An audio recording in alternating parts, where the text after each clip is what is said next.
దారి పక్కనే పాత బావి కనిపించింది. అతడు వెంటనే తన చేతిలోని నాణ్యాల సంచి పక్కనే ఉన్న పెద్ద పొదల్లో దాచేశాడు. తరువాత బావి దగ్గరకు వెళ్ళి లోపలికి తొంగి చూశాడు. అయ్యో! ఎవరైనా సాయం చేయండి అని పెద్ద కేకలు పెట్టాడు. దొంగ దగ్గరకొచ్చి ఏమైంది అని అడిగాడు. బావిలోకి నీళ్లు తాగడానికి వంగుతుంటే నా చేతిలో ఉన్న వెండి నాణేల సంచి లోపల పడిపోయింది. ఆ సంచి లేకపోతే మా నాన్న నన్ను చంపేస్తాడు అని నటించాడు.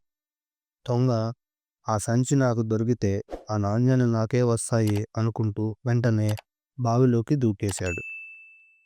అంతలో సతీష్ ఒక్క క్షణం కూడా ఆలస్యం చేయకుండా పొదల్లో దాచిన సంచి తీసుకొని వేగంగా పరిగెత్తి ఊరి దారి పట్టాడు. దొంగ బావిని పూర్తిగా వెతికినా ఏ నాణ్యాలు కనిపించలేదు. అప్పుడే తాను మోసపోయానని గ్రహించాడు.